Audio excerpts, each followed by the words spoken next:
Hi everyone, my name is Stitcher Proxy, and welcome to another review. A creepypasta review of... I'm actually going to be doing 5 creepypastas from Mr. Creepy... No, sorry. That. From Creepypasta Juniors... From Creepypasta Juniors 2014 Halloween... I know Halloween already passed, but I've been trying to think of a way to do these just because I have not seen these at all. And I've heard my friends from where I used to live in Houston. Some of my friends said these were good, and yeah. I had a few friends say about these, and I wanted to try these out. Also, I hope you all had a wonderful Christmas break. I think mine ends in 2 days for school coming back soon. Yay. But also, let's get the review started.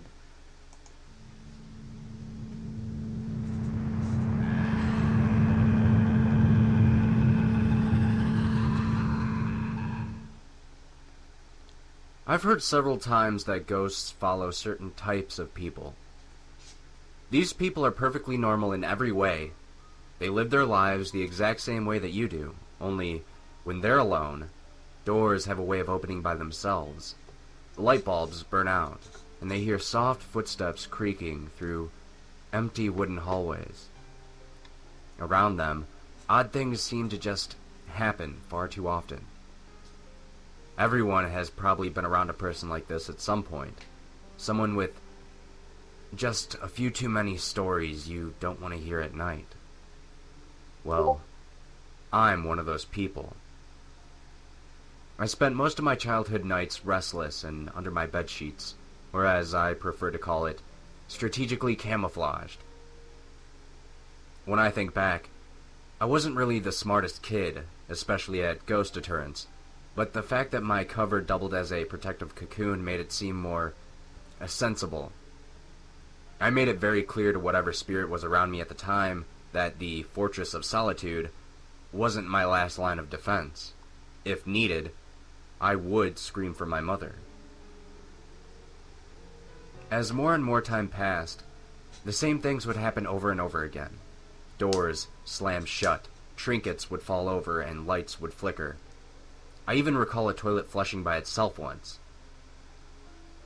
It wasn't until early adulthood that I realized I didn't need to actually do anything about this. Nothing ever physically hurt me. It was all just varying degrees of mental strain. Even what I considered to be the more significant encounters, like the television turning on by itself or actually seeing a misty form appear, eventually became, well, annoying. My defense simply became ignorance. Things still happen as an adult. They don't really bother me anymore. If something falls, I groan and pick it up. If a door opens, I grumble and close it. And if a light bulb burns out, I replace them and have an electrician to look at my wiring. You can never be too safe there. The people around me have a hard time adjusting, but me, I'm rock solid. Nothing creepy really scares me because I've seen it all many, many times. And frankly, it gets old. Well, this leads me to the actual story. I'm 27 now, and I had just purchased my first house. It looks like a hipster's headquarters. You know the type. Big vaulted ceilings, wooden floors, big metal heating grates, etc. The basement was grubby and needed a little work, but it was home. It's in the oldest part of town, the part that always seems to be right next to downtown. The house is really the perfect storm as far as the supernatural goes. Zach Baggins from Ghost Adventures could show up drooling at my doorstep tomorrow. Let's see here. Storied history of multiple deaths. Oh, check. Frequent encounters with a prominent poltergeist. Check. The best freaking steal on the block. Check, baby. The prior owner was actually a landlord looking to make money off his tenants, but he couldn't keep any. They all eventually freaked out and broke their leases. After his first loss in court, he was finally so frustrated he didn't mind taking a loss on the property. For the first couple of weeks, it was business as usual as I settled in. There was definitely a poltergeist here. My pictures would rattle on the wall at night, disturbing my sleep. Once more, the doors. What is this obsession with doors? They would rattle at night. But this wasn't my first rodeo. I coexisted, even if it was incredibly irritating. Late one night, I woke to the sound of shattering glass. I moaned at being woken up again. That stupid ghost. Literally, its only redeeming quality was that nothing had ever broken while I was living in the house.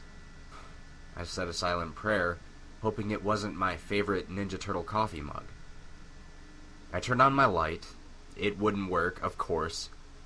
Groaning about the light and the electrician's bill, I got up and walked to the door, which slammed into my face right as I was about to walk through it. I took a deep breath, opened it again, and walked down the hallway into the kitchen. Without light, I stepped on a shard of glass, letting out a yelp of pain as the sharp edge sank into the ball of my foot. I pulled it out to inspect it. It was a piece of Leonardo's head. I stood in my kitchen in silence, looking for other fragments on the ground. And then, I felt something. Something I had never felt before when dealing with events like this. I felt anger. And I lost it. Do you have any fucking idea how annoying you are? I mean, knocking things over. It was creepy when I was 10, but I'm an adult now and this is just rude. Oh, look at me, I'm a ghost. I don't have any responsibilities. I can just float around and make a bunch of noise by knocking things over whenever I want. Well, guess what? I have to work tomorrow. I have to work to pay for this house you apparently still live in rent-free. Oh, but I don't want anyone living in my house, even though I'm dead, it's still mine. You already had this house, and a life, a beautiful life on this planet, and now an afterlife, and you want more? You're greedy.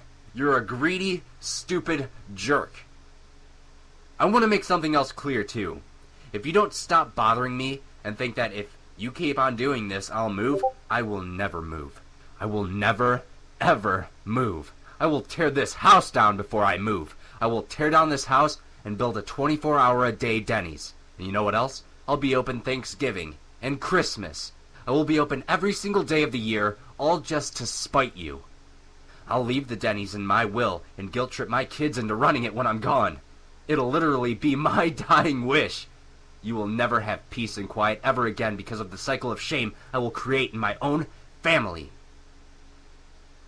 And when they ask me why weird things keep happening in the kitchen, I'll just be like, oh, don't worry. That's just Mr. Wiggles. That's right, you'll get a nickname. A totally dumb nickname. That's the road you're heading down. Just ask your ghost friends what happened when nobody wanted to live in the houses they died in. Besides, I'm respectable. That dirty basement that no one cleaned, that's my man cave now. A clean, respectable man cave where I watch TV. Leave me alone. Leave me alone and I'll leave you alone. I'm gone most of the day anyway. When I'm home, all I do is watch television. Is it really that bad? I got a broom and a dustpan out of the closet and began sweeping up the shards of ceramic in the dark. The lights flickered on. I put everything away and began to head to bed. Before I flipped the lights off, I added, one more thing. What are you doing with your afterlife? Don't you have any ghostly ambition? I mean, you can fly. Take a ghost vacation with your ghost friends. Go see Niagara Falls or Jupiter. I don't care. Go find out if Hogwarts is real or something. Seriously. Why the hell are you wasting your time here?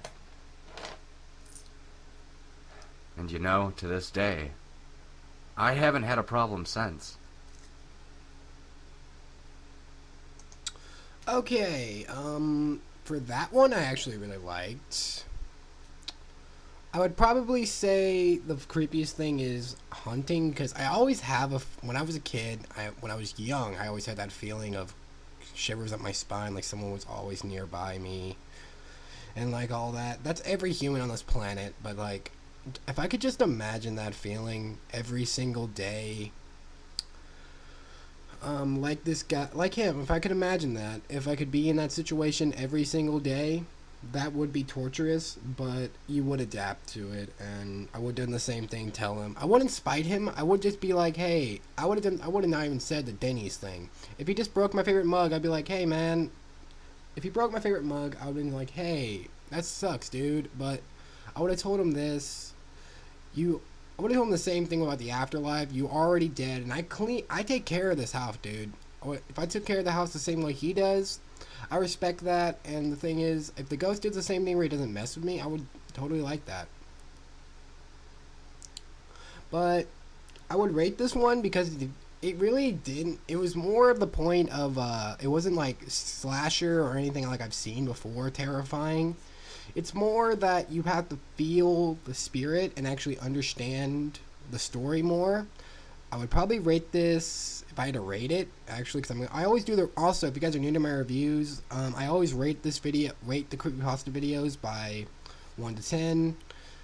I would probably do this a 9.3 because it actually pulled me in more because I loved hearing his past of when he was a kid and then knowing about the spirit, what's been going on through him, and yeah, it's kind of cool.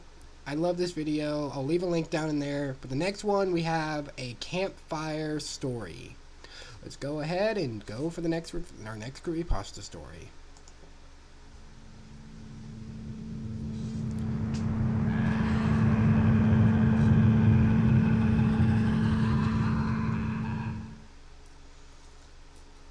For a number of years, I was a camp counselor at an overnight camp in the Muskokas. I loved it more than any job I ever had, despite the non-existent pay, annoying campers, long days and short nights, crappy food, etc. For one, I got to tell as many scary stories as I could sputter out. There was nothing better than hanging around a dying campfire with a bunch of junior high kids who were demanding the scariest, most blood-curdling tales I knew.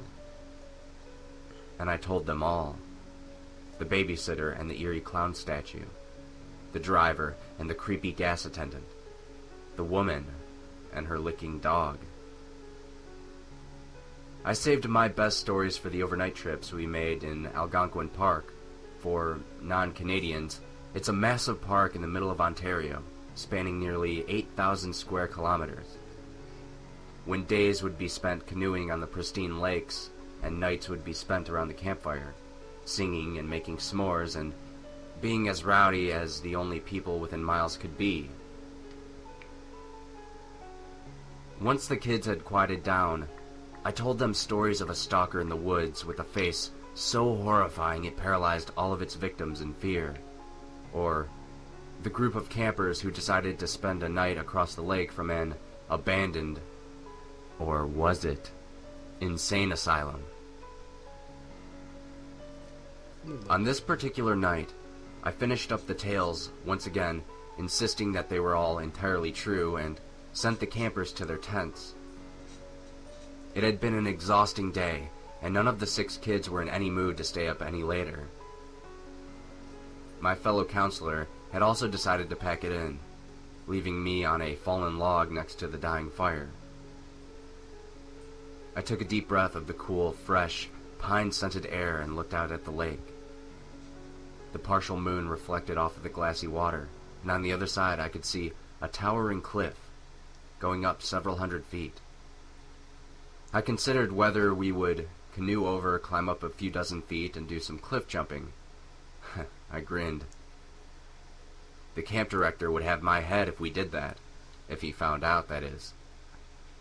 Movement at the very top of the cliffs caught my eye.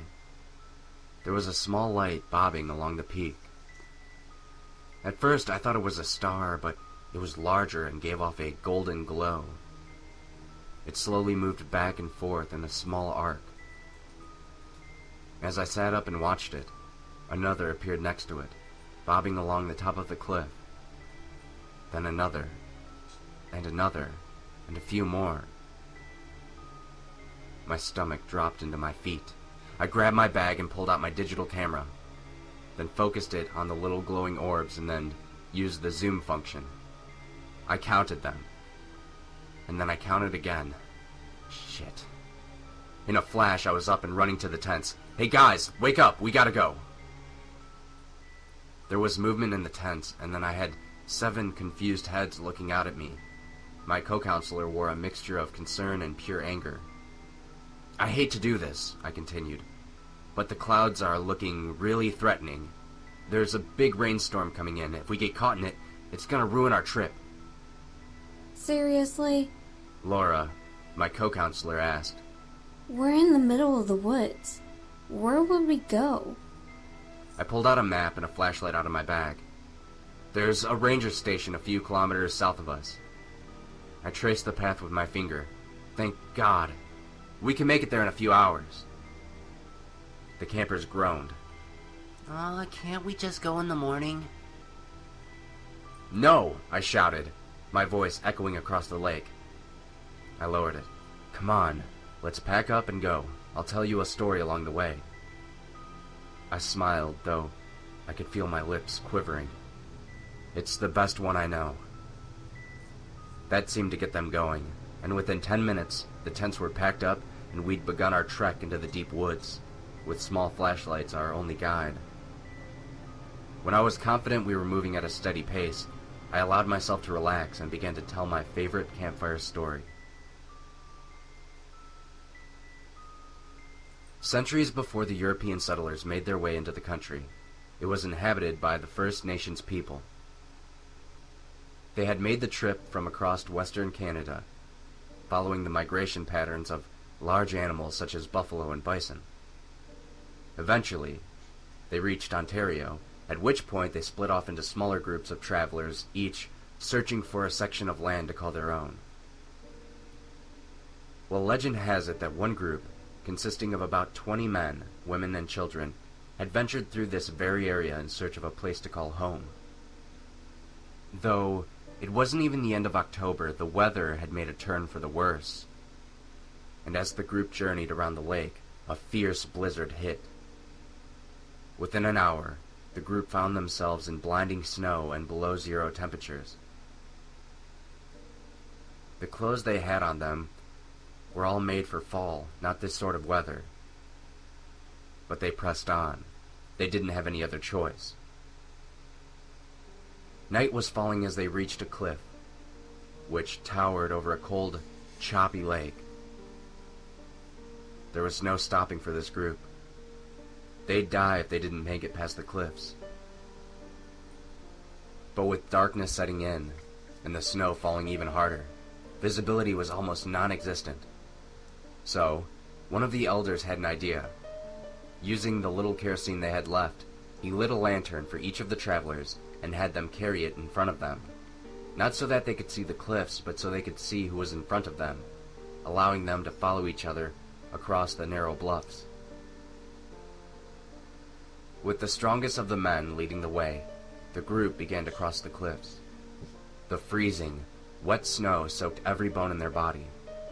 The harsh wind chilled any exposed skin and threatened to push them right off the rocks. Their path was no more than a few feet wide and would have been slippery to even the best of hiking boots, let alone their hand-fashioned moccasins. Slowly, painstakingly slowly, they made their way up the cliffs, praying that whatever lay on the other side could shelter them from the intensifying storm. They were about halfway up, hundreds of feet above the lake, though it was all well out of their vision. In fact, all they could see in the blinding storm was the lantern in front of them, acting as a beacon to guide their steps. If the light moved up, they moved up. If it went down, they went down. Each of the travelers was almost in a trance, caring about nothing but the glowing orb a few feet away. For the leader, though, there was no such luxury. He moved forward blindingly, feeling along the cliffs with his free arm, though his skin was so numb he could barely feel anything. As the path wound back again, he made a misstep and lost his footing, just as a gust of wind blasted his back. He desperately grabbed at rocks, but his frozen fingers couldn't grasp anything. With a terrified scream, he slipped off the cliffs and fell into the icy black lake. The rest of the party didn't see him fall, of course. All they saw was his glowing orb dropping away from the bluff and disappearing into the darkness. There was no time to mourn. They continued on, but the storm was worsening. After another minute, one of the children, his body, unable to withstand the cold any longer, dropped away, his lantern glowing until the choppy waters put it out. Another, having seen this, lost his balance and fell. This pattern went on until there were just 5 people left, fumbling along in the darkness, following the light in front. As hard as they tried, the cliffs were unforgiving. The remaining men fell down to 4, then 3, then 2, and then there was just one left, who legend says cursed the earth as his legs slipped, and he plunged hundreds of feet down. His lantern, the last one to be extinguished. Of the 20 members who tried to overcome the cliffs, I finished, not a single one of them survived. They say that sometimes, when the night conditions are right, you can see orbs along the cliff, symbols of the lost travelers who will never find their homes. As the story ended, leaving the campers in an eerie silence, I saw lights up ahead, a wave of relief pouring over me. We picked up the pace and found the ranger station bursting with activity, with a half-dozen people running around, loading up trucks and shouting into radios. The wind was really beginning to pick up, and I heard thunder in the distance. "Hey, you kids! A large, burly man with a full beard and mustache ran up to us. Get in the trucks. We don't have much time." Laura and I led the kids into one of the pickup trucks. "What's going on?" I asked the man. "Didn't you hear? Another gust of wind. Huge storm system's heading right for us. Already been tornadoes touched down. We're getting everyone out of here. Let's go." We all climbed into the truck's bed. I collapsed down, feeling like I'd just been punched in the gut. The ranger climbed into the front and we took off down a makeshift road. My head was spinning. It wasn't possible. How? Laura slid next to me, keeping her voice low. How did you know we had to get out of there? I looked over at her. My face felt empty of any blood. I saw the lights. What? No. No! She gasped, then caught herself. How many? I took a deep breath. 8. She looked around at all the campers who were now lying against each other, asleep despite the bumpy road. That's all of us. My God. I nodded and leaned against her. Laura had heard the traveler's story before, and she knew that I left out a key bit of information. The lights were real, but they were never random. If they were shining, bobbing back and forth, swinging in a small arc, it was because they had a message, a warning.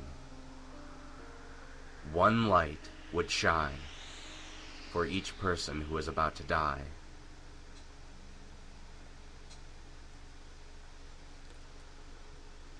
Okay, now that was royally good. That made my hair and my back, literally made my hair stand. If I could have the ability like anime characters when they get scared where their hair stands up, that's really what I felt.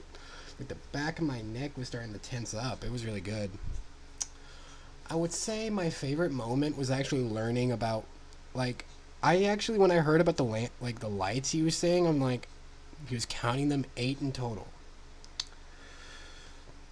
See, in that situation, I would have done the same thing if I knew what the story was. Because I care about people. People, like, I wouldn't let people die just being a jerk and all that. But if I was one of those campers and I just heard that story, wow, that would be kind of scary. But I think the craziest thing in that whole thing is that we figured out there were 8 lanterns. They were bobbing back and forth, and they symbolize that if as many as them are, Like, good example. Say if you and your friends went to camp and you notice this at the middle of the night, there are a total, you notice in these mountains that you guys are at, I think it's in this whole, like, say you're in the same area these guys are at. So you notice in these mountain areas, there are 4 of you guys. So there's 4 lanterns going left to right, and you guys don't know what that story it means, or even heard of the story. You guys would just think it's just being crazy and drunk, or maybe tired. You just might fall asleep, and you don't realize a heavy storm or tornado is coming by, and you die. But that's kind of cool. And if I had to rate this, I would say a 9.9 actually, because wow, it made my hair stand up. I imagine myself being one of the campers actually when I was listening to it. That was kind of terrifying, and I enjoyed it. Now, number 3. The next one we're doing is called Nails.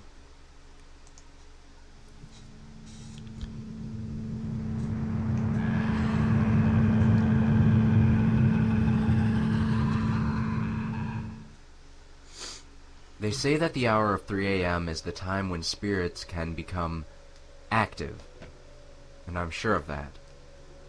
My apartment was always a little too quiet for one in the city, especially at night. No drunk shouting in the street at that time. No sound of car horns and alarms could penetrate the dark at that particular hour. It's like my apartment was high on a platform, surrounded only by a dense fog that the sharpest of hawk eyes couldn't penetrate. I was usually attempting to sleep at that time after bleaching my skin in the pure electric light of my computer screen. Emphasis on the phrase attempting because from that stems this tale. I advise you, if you've been here long enough to find it, you'll soon discover what I'm talking about. I should really tell you anyway, just so you know you're not insane. I know I'm not. Every night for the past 4 months, a strange sound would pierce the strange blur that surrounded my home, or maybe just my mind. I have searched the apartment many times for it, but behind the hollow-sounding ivory walls and hard pine floors, I couldn't find any source. The sound at first was like scratching. If you have fingernails, drag them along a table. Like that. It was slow, and every time I heard it, I froze. It wasn't as dramatic as anything like ghostly moaning or anything like that, but it still scared me so much I reverted to childhood and stuck my head under a blanket. During the day, I worked at what could possibly be the most boring place on earth, a factory that stamped out cans. They didn't even need workers, but I really didn't care.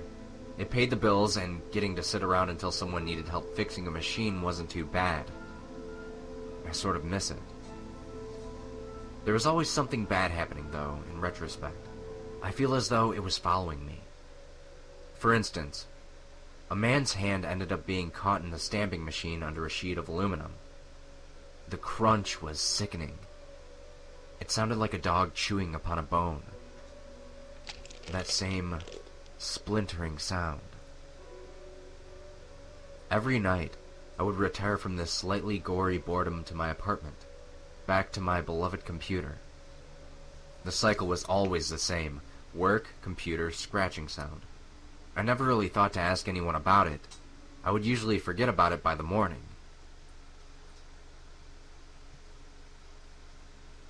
But one day I didn't.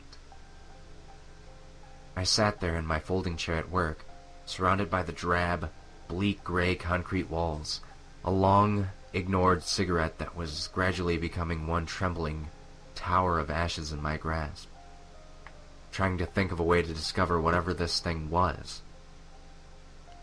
Why wouldn't I just follow it, get my nerves together, and find the continual source of fear for me? It made me cold just at the thought, but I knew I had to do it. So, that night, I turned off the computer as usual, but then took one extra step. I grabbed a flashlight. It would be faster than dashing across the room to my light switch. It could even be mice, I thought to myself as I slipped into bed, wearing the hero's garb of any sleepy man, a pair of boxers and socks. At least, if I ran crying out of the building, a few people could get a laugh. The clock slowly began to head towards 3 o'clock. My heart began to pound nervously. Like a sword, I held the turned-off flashlight to my bare chest. The necklace around my neck felt strangely cold, even though I had at least 3 comforters on. Oh, the joys of a particular cold winter. Closing my eyes, I heard the scratching sound. Slowly, it got louder. My hands began to shake, but I kept my eyes shut. Why wasn't I turning on the light? Why wasn't I looking? Because there was a new sound. A tinkling, strange shaking, like a maraca full of metal instead of beans or beads. A loud thunk against my door made me leap up. Turning on the flashlight, I managed to run to the light switch and flick it on as well. With an icy, trembling hand, I opened the door.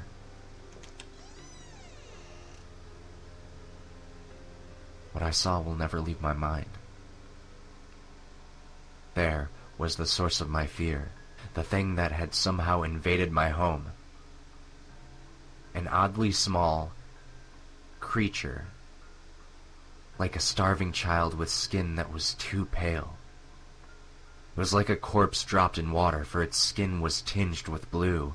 Every vein was visible. Oh, how I wanted to gag at the sight. But it gets worse. Strategically placed in this demented creature's flesh, long metal nails were embedded. Through the tips of its fingers and toes, sticking out of its neck and shoulders, down to its chest and out of its eyes. They were everywhere. How loudly I screamed, I didn't know. Would anyone hear it through the fog surrounding my house? Would I hear it? I couldn't stop staring. The dried, cracked blood against the decaying flesh brought up my earlier meal, and a gushing hot river of vomit poured out of my mouth onto the ground. I backed up as the creature took a step. Its lank hair was missing in chunks, and as it stepped closer, its feet dragged upon the floor, the nails in them making a scratching sound. Why I had to keep my room in a state of continual chaos, I don't know, but the mess was astounding. Of course I fell. Scrambling back, I stared in horror at the dead thing. It didn't move right, I realized. It didn't just walk. Its motions were snappy and disjointed, and one foot dragged behind it while the other advanced towards me. In its hand, there was a heavy, rusted hammer, dripping with what I hope was water. It was slightly rust-colored.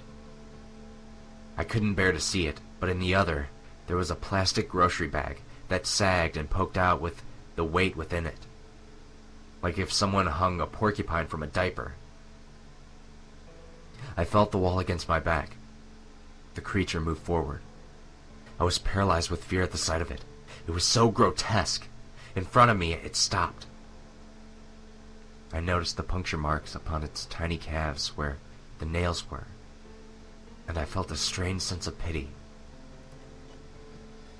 The bag in its hand split a little, and the sight of what was within made me let out an audible and most likely bile-scented groan.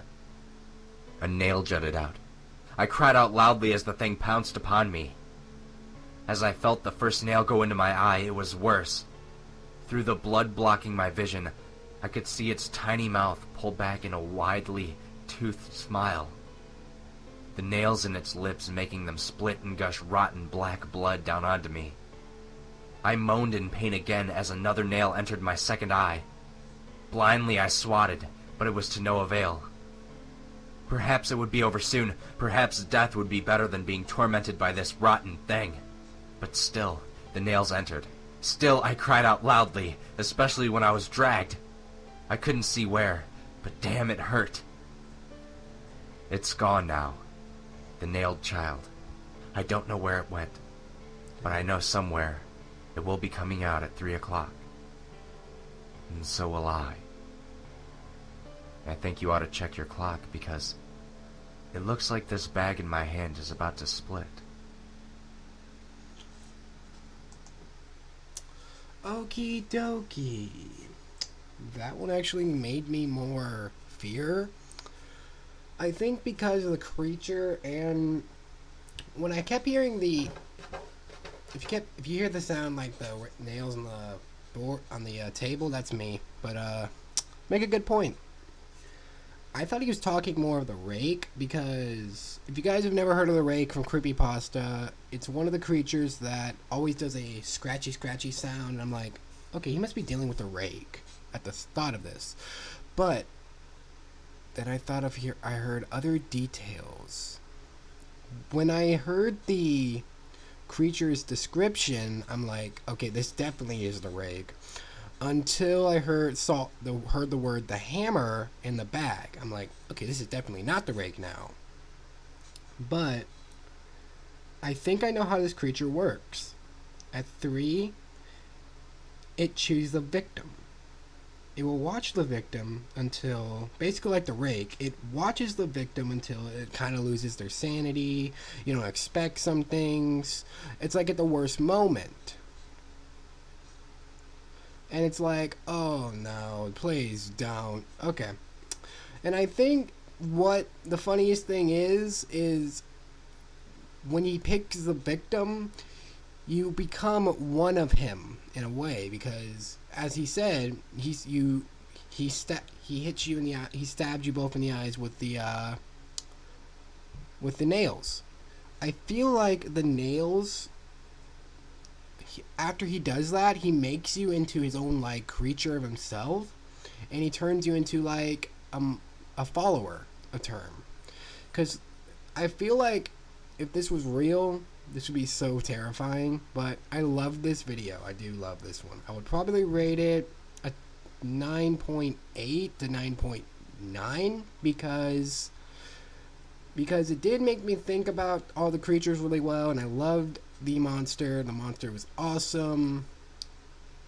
Actually, if anyone would watch this video and try to draw that creature and send it to me, I would love that, because I want to see if anyone's actually drawn a picture of this creature, because I would love to see that. And let's go for the next video. And I'm so excited to see you. Oh, that was not all of it.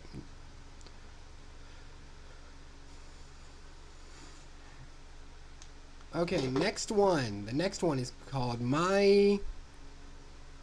I cannot say that word. Autonomy. I can't say it. Whatever. Let's go for it. I'm doing 5 of these because I've been trying to make time for this stuff for reviews, so I love doing the reviews. John Mueller, 26, died Wednesday, August 6th, 2014, in his home. He was a hard-working student and a beloved son. The family wishes to keep the details of his death private. He will be missed. Amen.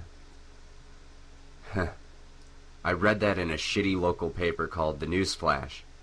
I thought it was a practical joke. My friend Curtis used to do pranks in grade school, so I called him up. He swore it wasn't him. He must have been lying. No one else in town cared enough to put that much effort into a prank on me. I almost forgot about the whole thing until September. John Mueller, 26, died Wednesday, September 10th, 2014, in his home. He took his own life after swallowing a handful of sleeping pills. He worked a dead-end job to pay off dead-end debts. He spent his free time lying in bed staring at the ceiling. His life was short and somewhat pathetic. No one will remember he existed after a month or two. Good riddance. Amen. I didn't laugh this time. I called my friend Curtis, told him to knock it off. He swore it wasn't him. So I called the local paper. No answer. I left a passive-aggressive message on their voicemail. I probably went too far when I insulted their shitty graphic design. The newspaper's layout looked like it was done in Windows Paint. It was full of typos and repeated news stories every week. It was a piece of shit paper. The obituaries became a weekly thing. The paper was delivered to my front door every Saturday. I actually kind of looked forward to it in the beginning, a bit of morbid fascination. But the details got bizarrely specific. I didn't have Facebook, so the only people who knew this stuff was my friend Curtis or direct family members. So, I stopped talking to Curtis, and the obituaries still kept coming. There was no way anyone in my family would write this stuff. There were dozens of obituaries altogether. John Mueller, 26, died Wednesday, October 15th, after slitting his own throat with a rusty knife.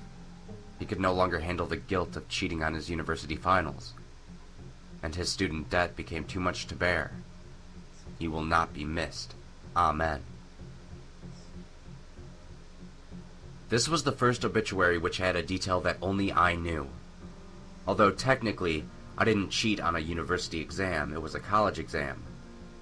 I wrote notes on a ball cap lid. I never told anyone. Maybe the writer had guessed it. I'm not the first person to cheat on a test. I gotta be honest though, the increasingly disturbing nature of the obituaries unsettled me. I slept with all my doors locked. I kept calling the paper. No one answered. I must have left like 20 messages. I finally decided to go there in person. I followed the address and the contact info listed in the paper. It was on Main Street. My town was an American Walmart town. You know, one of those crappy highway towns that used to have a busy little Main Street until Walmart moved in. Now, Main Street was dead and Walmart was busy. The American dream, I suppose. Anyways, I drove to Main Street. It was dead silent. I almost expected a tumbleweed to drift across. Every single store was boarded up and run down. I parked in front of the newspaper building.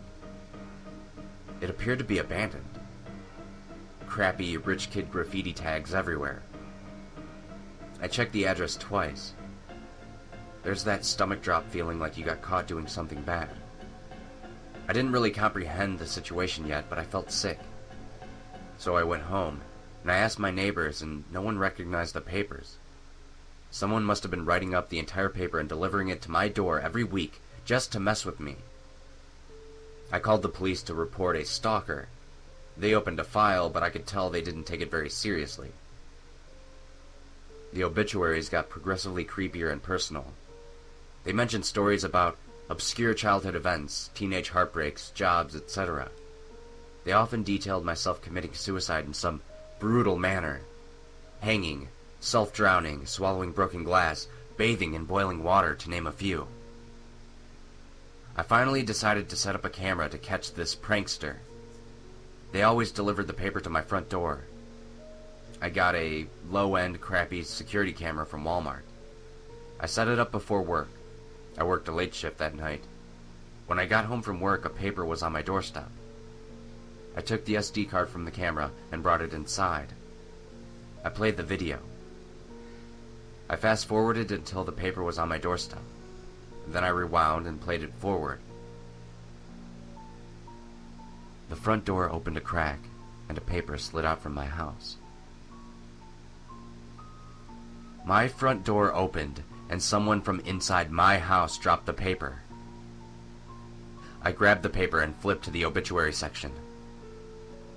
John Mueller, 26, died Wednesday, October 22nd. He was murdered by someone who had been living in his attic for the past 7 months. That someone had been writing fake obituaries to John. John will be having a closed casket funeral due to the brutal nature of his death. Amen.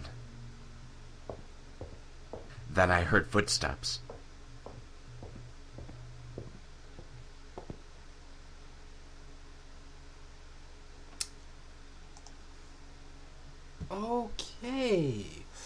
Okay, that one actually made my skin crawl to the walls. Damn, now that one I'm gonna rate a 10 just because, wow, that mentally fucks with you. Oh my god, that mentally fucks with you. Shit, that mentally fucks with you. I can't even explain why.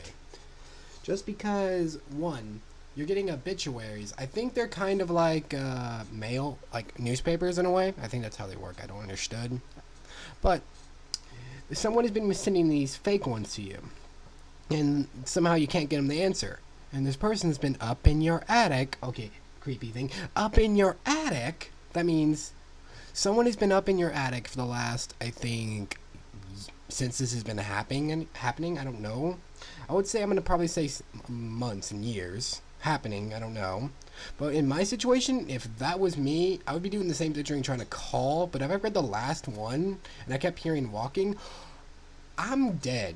Don't say la vie. I am dead. Just because in the situation, I'm probably gonna die. Just because I'm not the smartest guy in the situation in these. But it was really good. I love how they kept building up to the point where he kept getting murdered and different kind of suicides and all that. It's like, what the fuck? But it's like, until the last one, I'm like, holy shit. Yeah, I love that one. That's a 10. That was a freaking 10. That was awesome. All right, guys. Next one is Mr. Leaves. The last one we got is Mr. Leaves.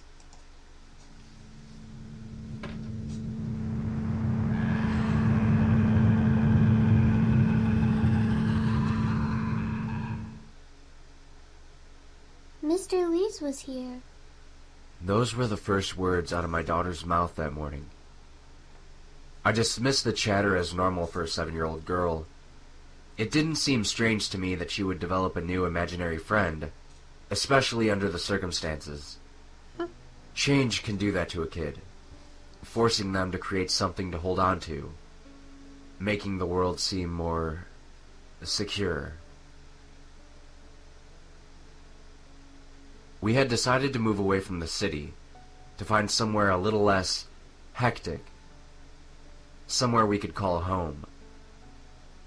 As a doctor, I had to wait until an opportunity arose and was delighted when an opening appeared in the sleepy town of Windarm.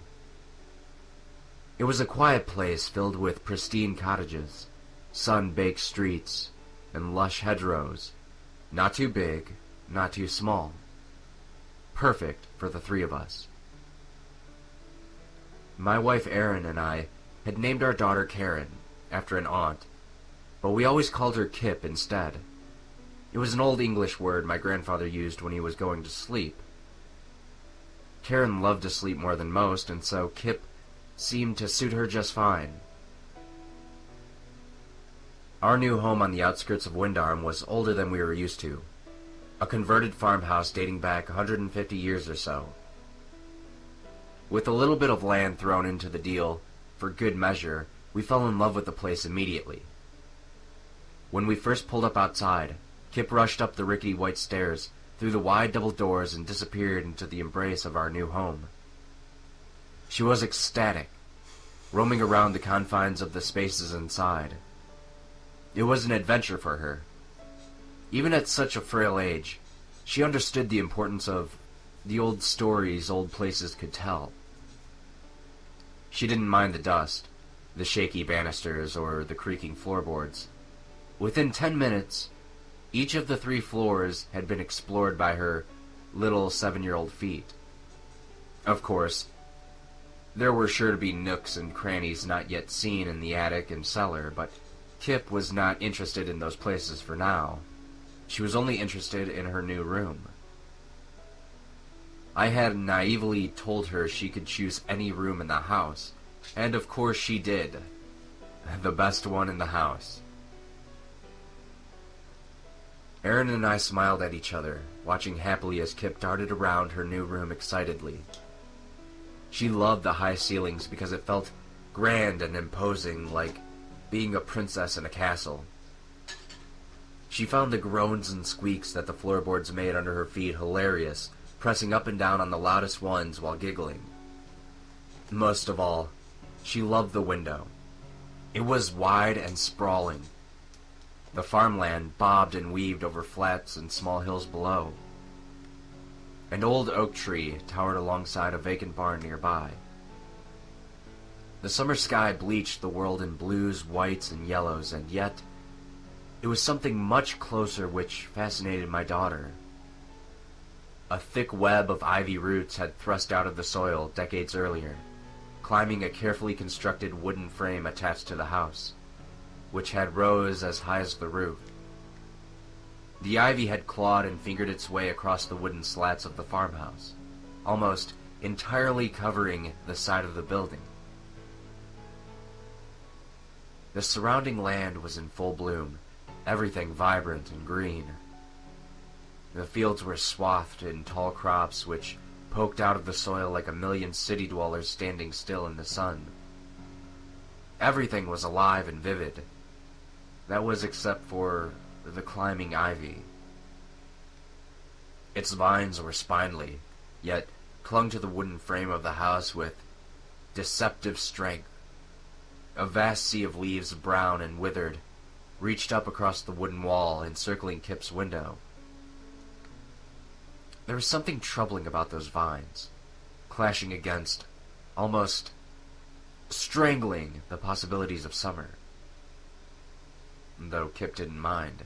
In fact, she was enamored by them, having me open the window so she could caress the golden leaves which still touched the sill.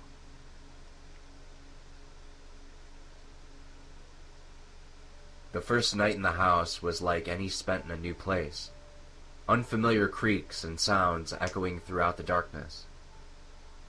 I am often a deep sleeper, but the uncertainty of the old house left me checking every bump and movement I heard throughout the night. I switched the lights on, checking the doors, and then looked in on Kip.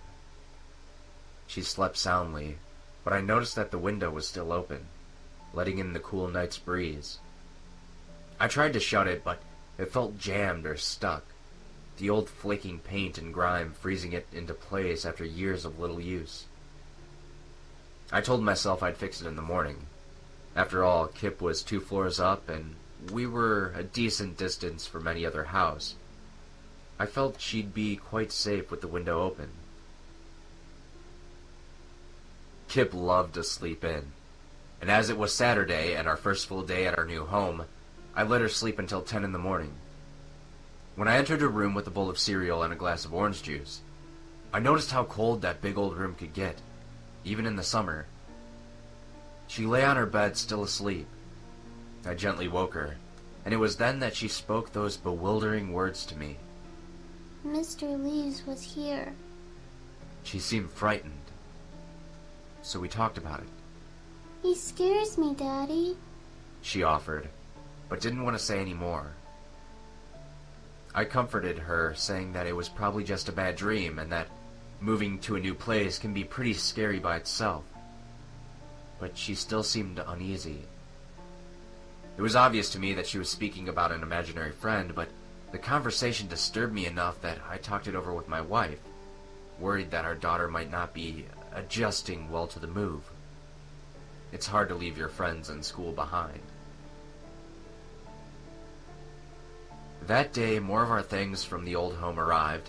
Slowly, the house began to feel like ours, and I enjoyed wandering around it, taking in the glorious view of the crop field. In the late afternoon, I went up to Kip's room with a toolbox, determined to close the window to stop her from catching a summer's cold. As I chipped away at the dirt and flaked paint which had jammed the window open, I looked down, and I could see that Kip was playing away from the house, sitting on an old rope swing which hung from the oak tree by the barn. She looked happy. Finally, the window budged and I was able to close it. On the second night, I didn't sleep well at all, and by the morning I felt shattered. Something had changed to me. The house didn't feel as comfortable as it did when we first arrived. The air had become closer and stifled. Again, I let Kip sleep in for a while before bringing her breakfast, though she was already awake when I entered, and when I asked her how she had slept, she replied, Not good, Daddy. When I inquired why, she whispered, Mr. Leaves was watching me from outside. I looked over at the window for a moment, a chill running up my spine. Can you tell him to go away? Kip asked. Again, I reassured her and gave her a big hug. Soon, she was playing on the swing again by the barn. For most of the day, I tried to get my files in order, I wasn't due at the doctor's office in town for another 2 weeks, but I wanted to be as prepared as possible. Erin took care of some business at the bank, while Kip continued to smile and giggle as she always did, running around the house playing games. Most kids get bored during the summer holidays, but she always had a way of engaging with the world, which meant she never had a dull moment. I remember it being just after 2 in the morning. It was dark, but something had pulled me from a heavy sleep. Uncertain at first as I opened my eyes into the darkness, I finally realized what it was. Kip was talking. I didn't want to disturb Erin, and I knew it was probably just my daughter talking in her sleep, as she had done before, but as I walked barefoot across the creaking floor towards her room, I kept thinking about those words. Mr. Leaves was watching me. As quietly as possible, I reached the door and could still hear her talking loudly, her words muffled slightly. I knocked and entered. The window was once again open, and Kip was leaning out of it chatting away. When I asked her what she was doing, she turned slowly towards me and said, I'm talking to Mr. Leaves. I rushed over to the window and saw nothing but the cool summer night, and the climbing ivy fluttering slightly as the presence of a sudden breeze. He keeps looking at me, Daddy. Said Kip, as I put her back into bed. I closed the window and slept in an armchair next to her until morning. The following day, the sun absolutely split the sky. It was perfect weather, and I decided that it would be good to get Kip to help me with some chores, hoping that keeping her active would help her sleep more soundly at night. In the morning, we cut and raked the front and back lawns. We then dug out some weeds around a flower bed. Kip and Erin found it hysterical when they soaked me with a hose while watering the plants. Finally, I decided that Kip and I should take a look at the old barn. It had been included in the sale of the house, but hadn't been used for years. I had only been in it once when viewing the property months previous, and that was just a quick peek without going inside. It was the house I was really interested in. Kip had been helping her mother wash the car when I took her hand and said, Fair maiden, are you ready for an adventure? Yes. She replied with delight, my wife smiling approvingly. All right, let's be off, I yelled. I grabbed her hand and led her round to the side of the house where her window looked out, high above. Picking her up and putting her on my shoulder, she laughed loudly. Go, Daddy, go! I ran forwards towards the old barn, but as we passed the oak tree on the way, she suddenly stopped laughing. At first she asked quietly, Where are we going? Another few steps, and it wasn't long before she burst into tears, shouting and pleading for us to go back to the house. I stopped immediately, shocked by her response, and gave her a big hug as my wife came running. My wife asked her what's wrong, and through tears and a shaky voice, Kip replied, Daddy was taking me to the barn. Why did that upset you, sweetie? Mr. Leaves! Mr. Leaves! She continued to sob and cry. My wife comforted her as I marched inside. I was going to put a stop to this nonsense. Grabbing my toolbox, I ran up the stairs and into Kip's room. In a few minutes, the job was done and the window had been nailed shut. There'd be no more talking to Mr. Leaves. After making Kip her favorite dinner and letting her stay up a little later than usual to watch a film with us, we both tucked her into bed back upstairs.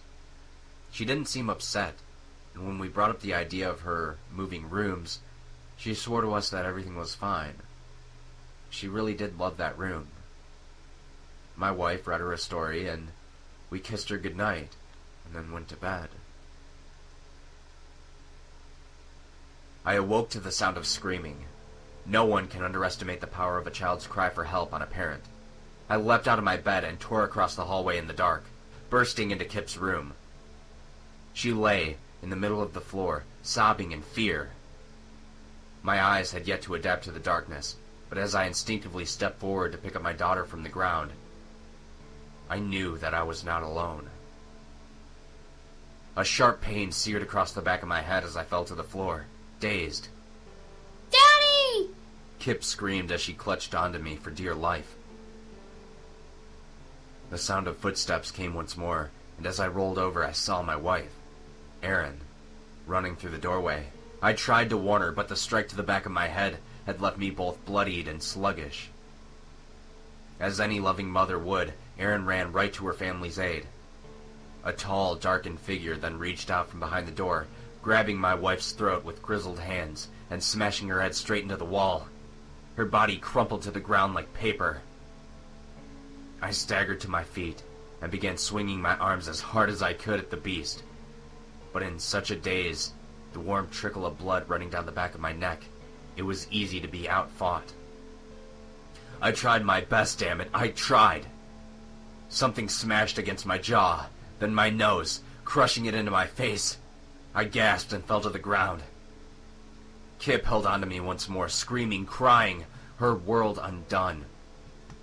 There was no comfort I could give, no offer of protection. The blood from my shattered nose filled up my mouth as I lay on my back.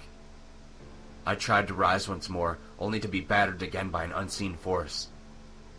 Kip sobbed, and in that moment I knew I had failed her. The tall figure stooped in the darkness, grabbing Kip by her long locks of beautiful brown hair, and yanked her head backwards. She would not let go of me. Again, the figure pulled sharply, this time wrenching my daughter straight out of my arms and lifting her up by her hair. Suddenly, the room was bathed in a shower of shattered glass. I looked up and saw the beast which had my daughter by the hair. The creature which had set out to destroy my family. It was a man. Just a man. But the thing which had burst through the window was anything but human. In the darkness I saw them struggle. The man was powerful, no doubt, but his opponent was big and quick. It was the shape of a person, but as it moved I could hear the loud rustling of its construction. The man let out a cry, a pitiful, begging sound, pleading for mercy. He dropped Kip to the ground. Then silence. Nothing but the rustling of leaves in the night. One last gasp was heard as our attacker was dragged through the open window to his death.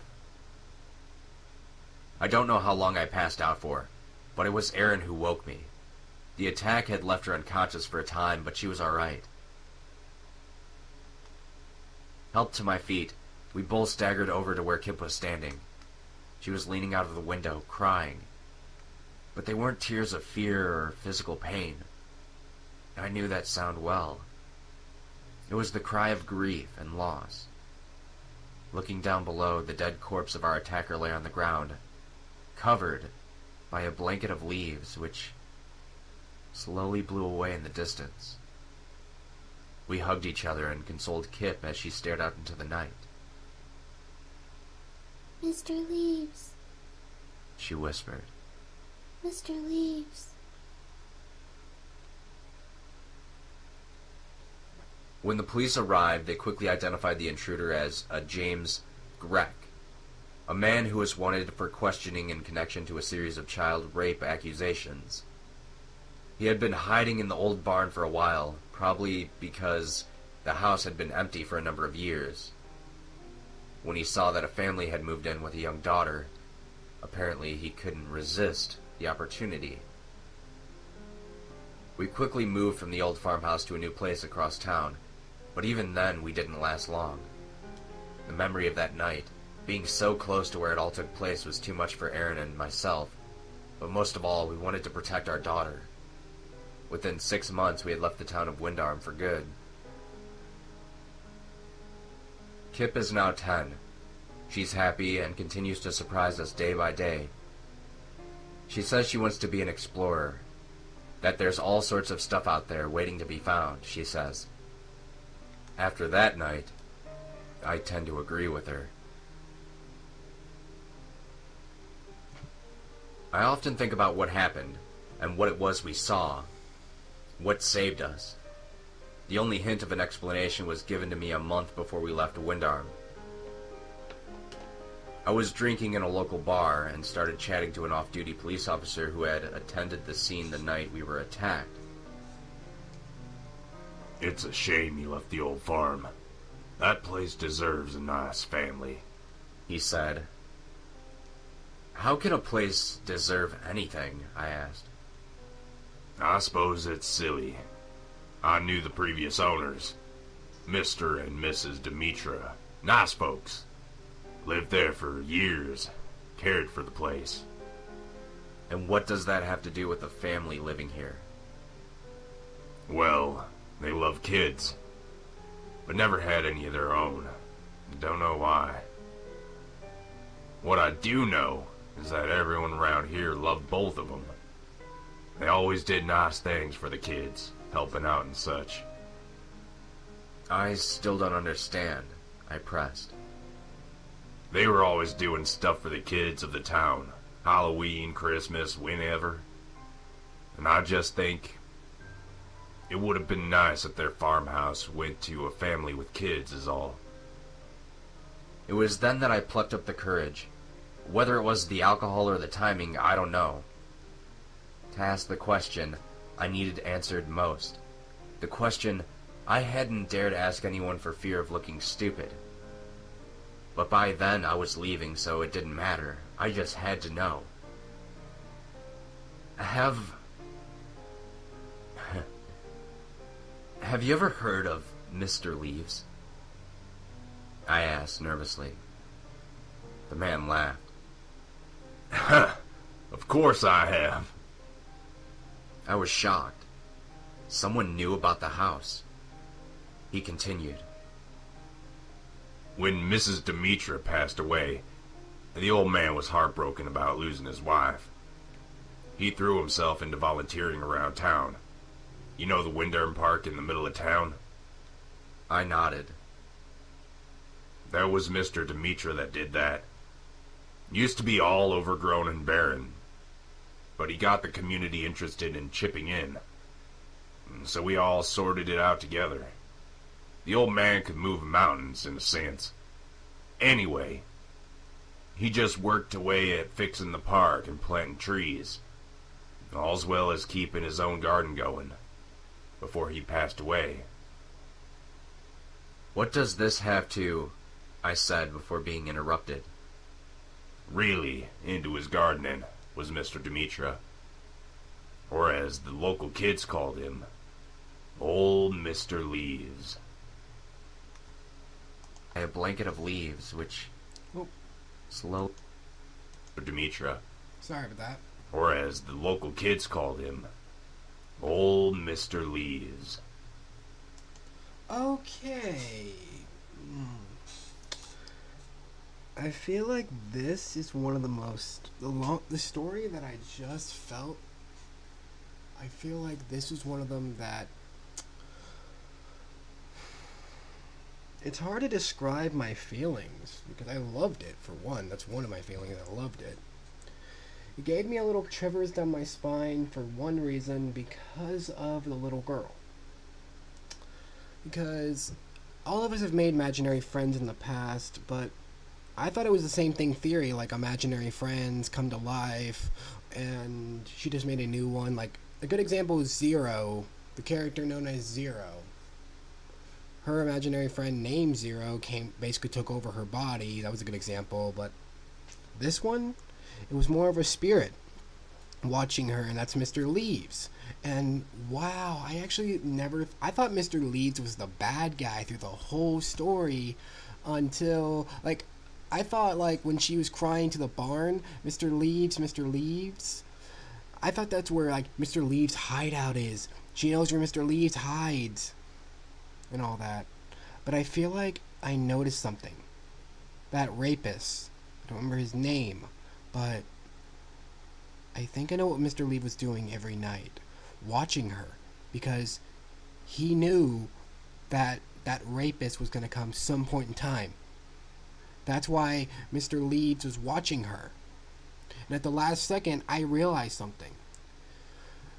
I thought the creature was the thing attacking her was Mr. Leaves until they described the creature that came from the window was like a human surrounded by leaves, like hearing rustling of that. But what surprised me the most is that even everyone in this town knew about Mr. Leaves, because that was the original owner that owned the house. That was his nickname, basically, what the kids called him. That is so awesome. I love that. And I would rate this actually higher than a 10 just because of the amount of detail of story. It pulls me in. I feel sorry for the family. And then I really feel sorry. I would love to meet this. If this story was real, I would love to meet the little girl, give her a hug. And the cool thing is, I would love to actually. These stories were awesome. I would think this would be a 10.5 just because of the amount of detail that went into the story. And I loved it so much. Okay, guys, I will leave. If you guys like this video, this review video, I call. Leave a like down in the description. Leave a like and then subscribe. I'll leave the video, all 5 of these videos, down in the description where you guys could check them out. And I hope you guys enjoy them, because I did as well, and these were really awesome. I also will leave a link down in the description for you guys can go out and say subscribe to Creepypasta Jr. because he's one of the out of all Creepypasta people I watch, he's my favorite, and I love doing these reviews over his videos because they're really awesome. And I hope you all had a great Christmas break. I'll see you all next time. Sorry, I'm stuttering.